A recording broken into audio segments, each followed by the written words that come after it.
Welcome to the Miro Consulting webinar on Java's new licensing. My name is Sean Donahue, and I'm the VP of Marketing here at Miro Consulting.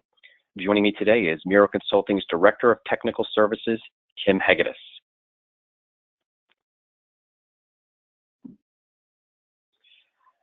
If you have any questions during the broadcast,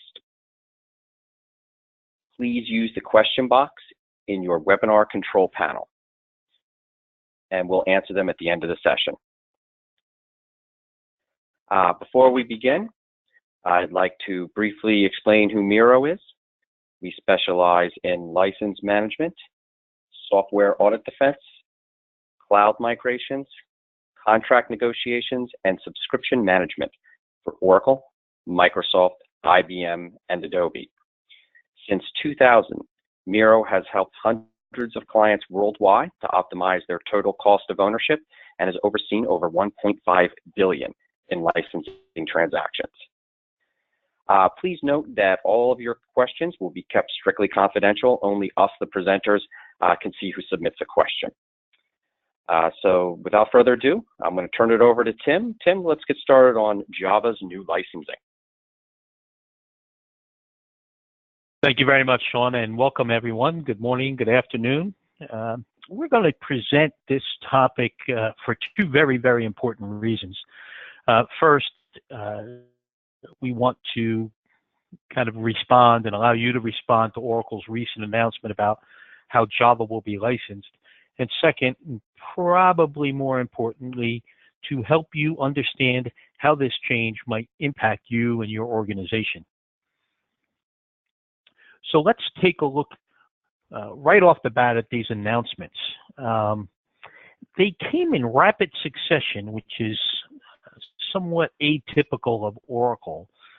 But given the abbreviated timeline, it would make sense, we think, that Oracle wanted this information out there quickly and to enable to provide its customers with as much time as possible to address their individual needs and statuses. Now, the first part of this recent announcement occurred this past May, and Oracle announced that Java Standard Edition, or Java SE, version 8 public updates will not be available without a commercial license. And we'll look a little bit more deeply into what that means in just a few moments. At the same time, Oracle announced that a new release cadence was introduced. And this appears logical in that since Oracle will now compel its customers to subscribe to Java, there must be some level of ongoing support for that product, right? So we'll also get into this and what it means in just a few moments. Now, this past June, just last month, right at the start of Oracle's new fiscal year, Oracle announced that Java subscriptions will replace Oracle perpetual licensing for Java. And Oracle is also recommending, and this comes right from their roadmap, which you can freely download.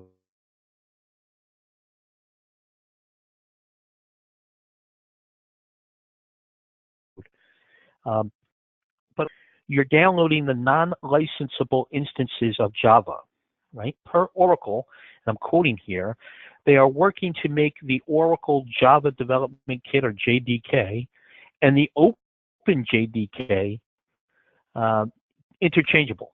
So those builds from Oracle will become similar, or if not identical to one another.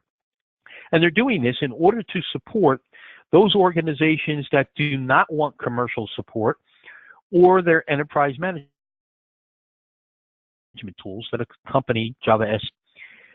Now, understanding Oracle, we're advising that you read this as an audit issue because something perhaps as simple, as innocuous as a banner page change can differentiate between the licensed and the non-licensed versions of the program, and that in turn can result in unforeseen exposures.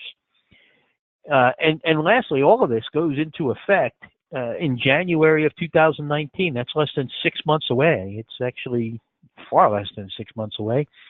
And indeed, some changes have already been implemented. For example, the deprecation of applets in Java SE 9. So in September of this year, just a few months from now, a couple of months from now, less than a couple of months from now, Oracle will GA Java SE 11. All right, and with that version come changes to its licensing, its support, and its pricing.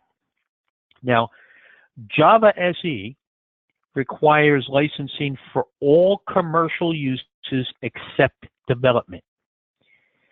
Now, I want to linger here just a moment because in our experience here at Miro, we find that that development line gets crossed quite a bit and quite a bit inadvertently. One of the more common causes is that the application that's being supported has already been promoted into production. So any fixes or enhancements to it would now be considered support of a production application, which is commercial use, which requires licensing. Now, I want to pause here just a moment and provide a couple of definitions that come direct from Oracle. The first is Oracle customer, okay? And it is defined as an organization with an active subscription or an active support on Java SE or active support on another Oracle product that uses Java SE. And typically that last piece of that involves licensing of Java SE solely for the use of that third Oracle product. The other definition I want to put out there is commercial user. And this is defined as entities other than Oracle customers that use Java for business, commercial, or production purposes as part of a Java application delivered by a third party or developed internally. Okay?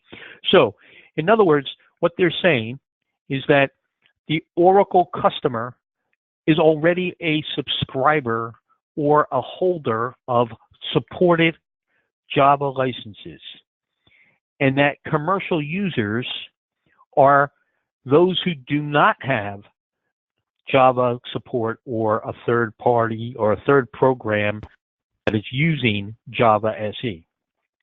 So all of this translates, as we'll see in a moment, as an investment of Java, including the Java runtime environment or the JRE, which will also be used for commercial use.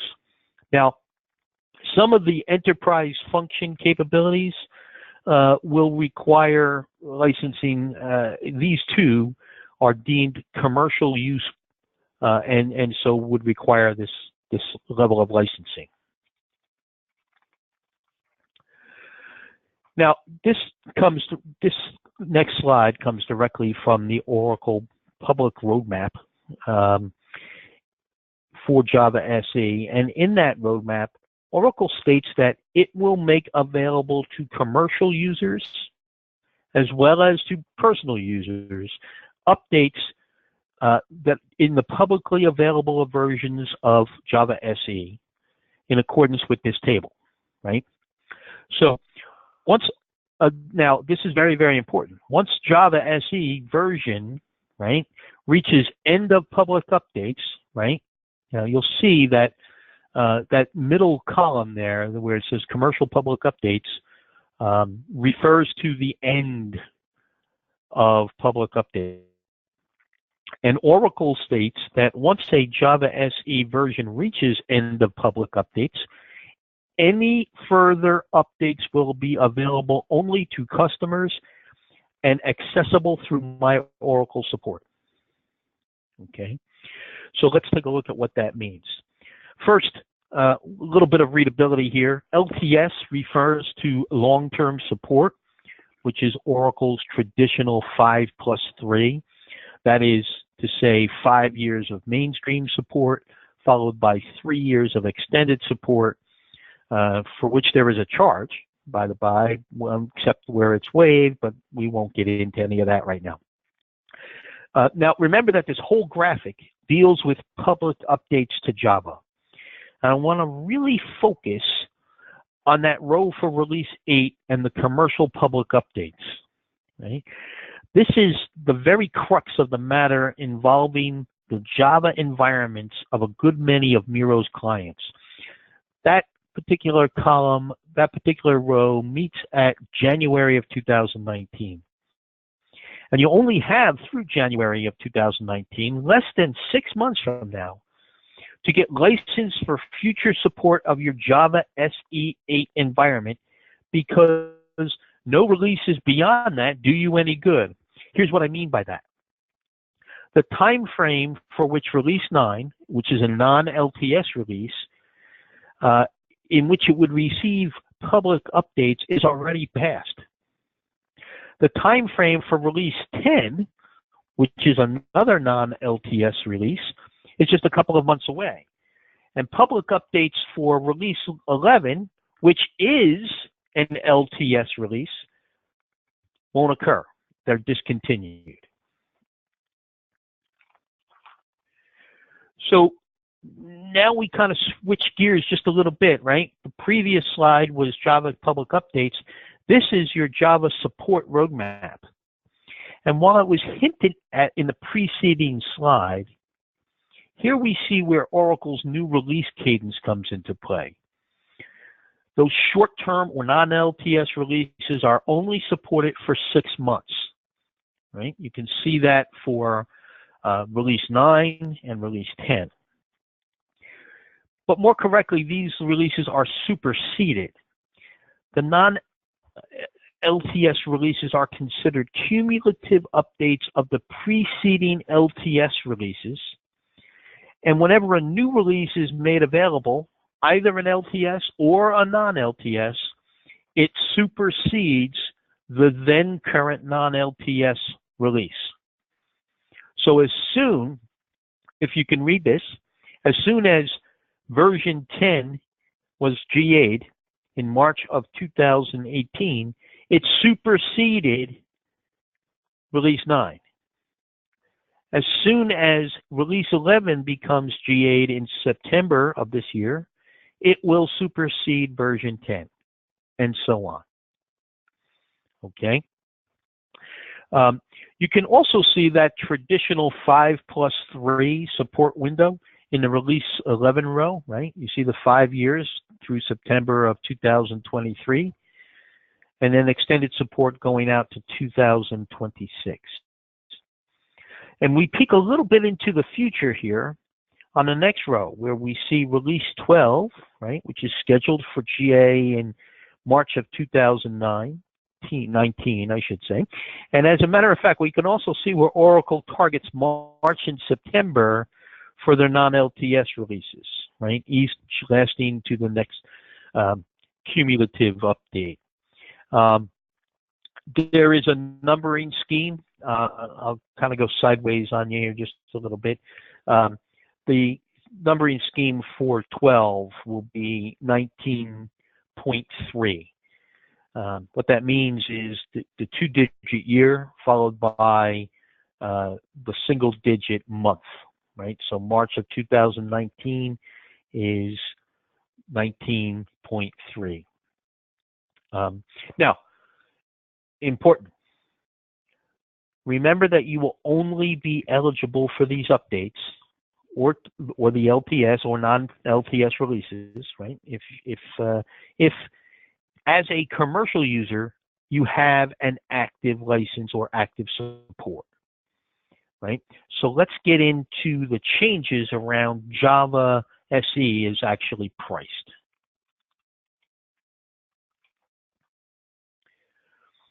Now, the fees for the new Java SE subscription aren't steep, okay? But the quantity of licenses required may cause your exposure to rise very, very sharply, especially for something that heretofore had been considered free.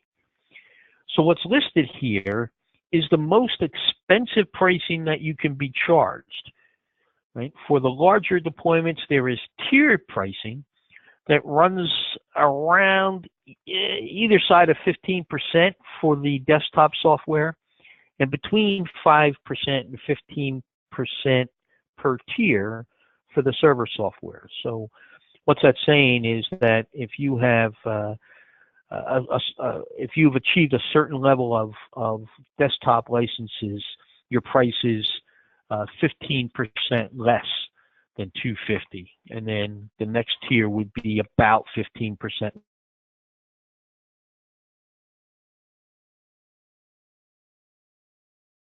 less than that, right? Very similar.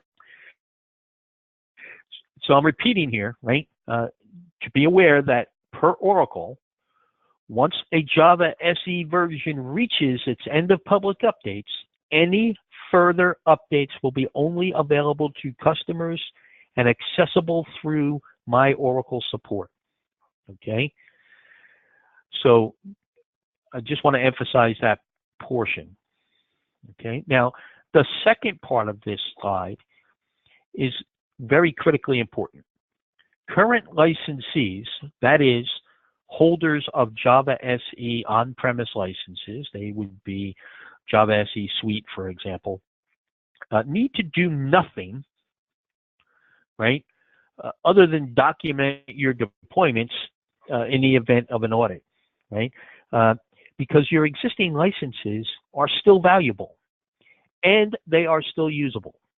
So if you plan to remain stable or perhaps transition to another technology, your existing license, assuming that you are already defensible, should hold up. On the other hand, the very latest version of this price list adds a notation to the existing projects that read, this product is on controlled availability and requires approval. Okay? What this translates into is that Oracle will urge you to go into the subscription model, right? It would have to be negotiated in order to get an on-premise license in the traditional licensing construct. Now, speculating on what might occur down the road, Oracle may adopt some sort of trade-in program, again, similar to that of Microsoft for SQL Server or Windows Server, whereby existing licenses, which are covered by support, right, that'll be important, can be traded in for subscription licenses for no additional cost, right? In other words, Oracle, if they were to do this, would be compelled to make the environment whole. All right, but we'll see how that turns out. If that does come to fruition, however, then it's worth mentioning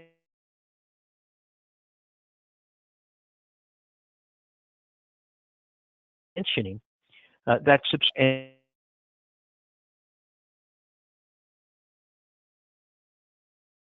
and then if that subscription use functions and features would be surrendered. Okay, so just a couple of notes on some Java pricing. Now, there's another point to be made, and this involves Java WebStart. For those of you who are familiar with it, this might be redundant for those that may not have quite gotten to understand it.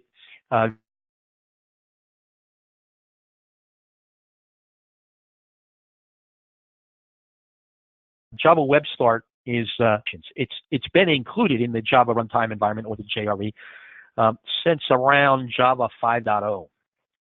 But per Oracle, most organizations who publish applications, and I'm quoting here again, have pushed for applications to be delivered and bundled with the runtimes, right? So the way Oracle views this, Oracle has stated in its roadmap that it will not include Java WebStart in SE11 and later. However, Oracle will continue to support Java Web Start in Java SE 8 through that extended support period, which is March 2025, right? So to prepare for this, right, Oracle is encouraging its customers to transition away from Java Web Start at both the server level and at the desktop level. And for compatibility's sake, it also wants non-commercial users to remove older JRE deployments from their environments as well. Right? Now, this last point is super, super critical. In the next 18 months, right at the end of 2020, when non-commercial or personal public updates cease, developers will need to either replace the Oracle JRE with some other technology solution, or they will have to pay for the JRE as part of the Oracle JDK, which is the same as any other Oracle middleware product, right? Now, for those of you who want to Google the what's called the LIUM, or the LIUM, the Licensing Information User Manual, you're still going to see Java 8 out there, right? It's going to be in place until Java 11 is released, and that's when you'll see the new LIUM, and it has different language in it. And we have been working through our partners to understand how Oracle intends to license going forward. So there are some takeaways, right? We strongly recommend that you gather information about your use of Java within your organization, focusing in on the use of commercial features and on Java Web Start. Okay, you want to be aware of the support roadmap, okay, and you want to update your Java environment accordingly. Right now, to enforce cost control, right, you will want to contemplate the reduction of your Java footprint, possibly consolidating environments or eliminating its use where possible. And finally, you want to understand your current licensing and future needs, right, to remain defensible, reaching out to a Miro or to a licensing expert for an accurate interpretation of the rules. Okay, so I've intentionally moved along quite quickly so that we leave some ample time for questions, and I'll bring that up now. Thanks, Tim. We only had one question come in during the live event here. Oh, we just got a second one. I'm going to start with the first one. I think we might have covered this. It came in right at the beginning. It said, is this in regards to JDK or JRE? Did we cover that, or do you want to have any additional points on that? Sure thing.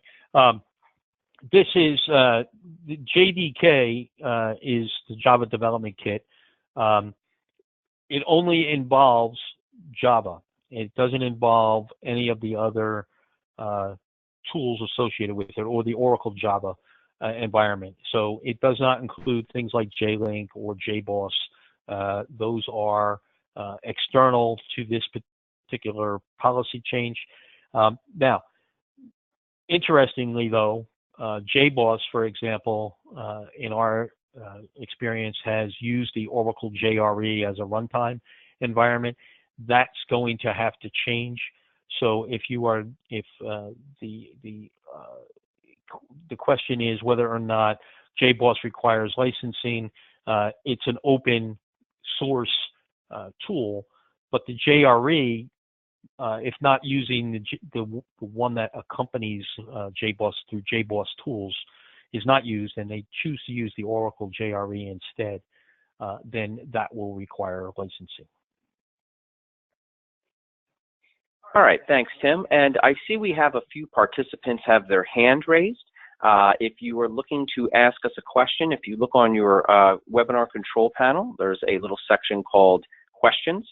If you can type the question that you have there, we can answer it.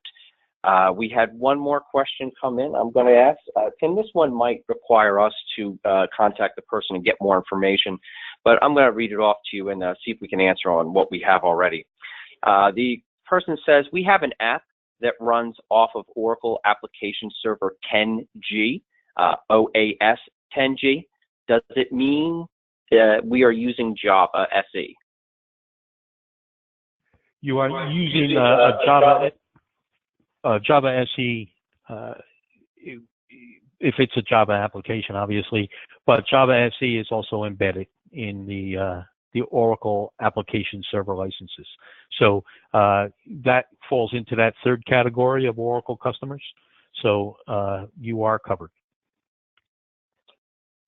All right. The next one is, again, from our audience.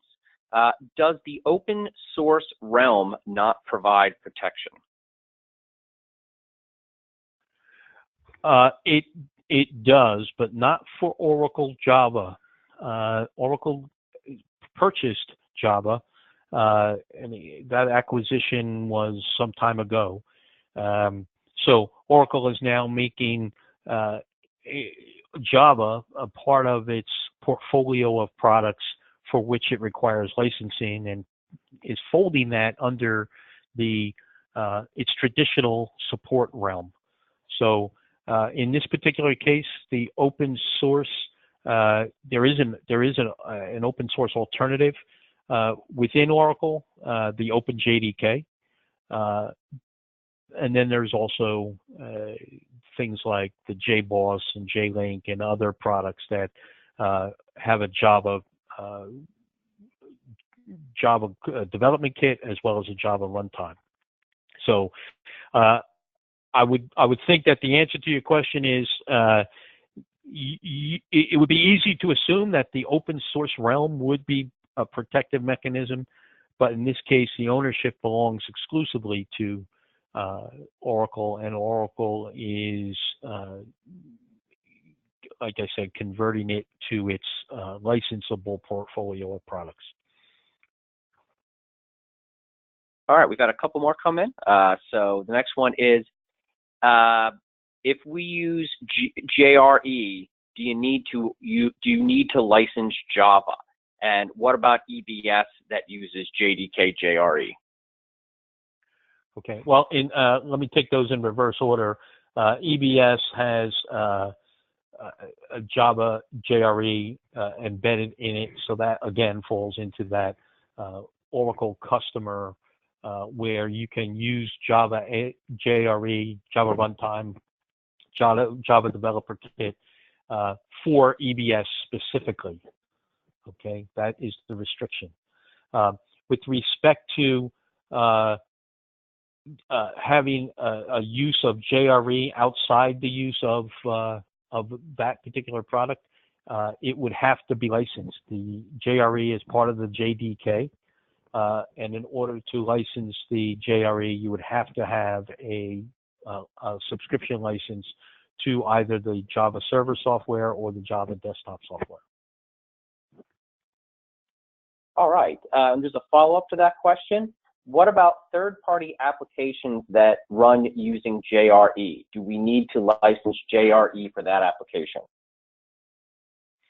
A little bit earlier, I had made mention about Oracle's roadmap, in which they had suggested that more and more in their eyes, they are seeing that organizations who have third-party applications or develop and deploy them for commercial use must have an embedded license of JRE, either their own customized or open source, or in the case of Oracle, the Oracle JRE. Now they have the what's called an embedded license agreement, which differs substantially from that of the traditional approach. We won't go into the details of that, but the answer to your question is the the third party, that third party must provide the JRE with its application, in which case that JRE is then part and parcel of the application, and presumably that third party has properly licensed for distribution. All right, I think we have a related question to that. Does Java used by browsers like Chrome or Firefox require a subscription? I'm sorry, could you repeat that question? Sure. Does Java, when used by browsers like Chrome or Firefox, require a subscription? That would be up to Chrome or to Firefox to have the proper JRE licensing. Those are the answer to the question is yes, but not from an individual user. All right, it's good to hear. All right, next one is, if I don't need support from Oracle in the short term, can I stay on the current release of Java without licensing concerns and take my time to switch to OpenJDK? You can. Be aware, of course, that without any public updates occurring for commercial users after January of next year, that there is a potential for security updates and other types of management updates or performance updates to be missed within your version of your down level version of Java. So the answer to the question is absolutely yes, you can do that, but with the proviso that you could be exposing your organization to both security and performance related types of issues. All right, we have time for about 3 more questions, and then we're going to finish off here. The next one is, what is the best way to check for Oracle SE in the environment for both Windows and Linux?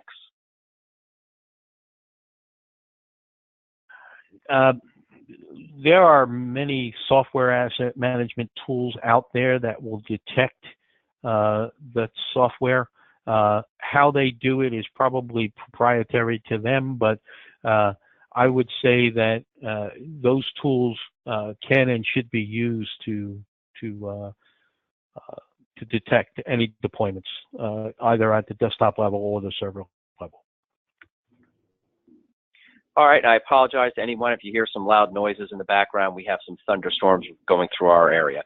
But the next question is, hello, I would like to know if this Java licensing may pertain to JBoss. No, it does not. Again, if JBoss is an open source Java development kit, it does have within its tools, JBoss tools set, a JRE, which can be customized or run in a vanilla form. So assuming that both the JBoss JDK as well as its runtimes are totally JBoss and totally open, then no, there's no relevance to this particular announcement. All right, we have the time for this one last question. Does Oracle SE8 license is covered as part of Oracle Linux operating system? No, that is not. Oracle Linux operating system is separate and distinct from Oracle Java. All right, that's all we have time for today. Thank you for joining us. If you would like to ask us any questions after the event, please email us at info@miroconsulting.com. Call us at 732-738-8511. Or visit us on the web at miroconsulting.com, and we can answer any of the questions you might have about Java and help make sure you're in compliance. Thank you very much for attending. All registrants will be sent a copy of the webinar so you can review at any time. Thank you. Have a nice day.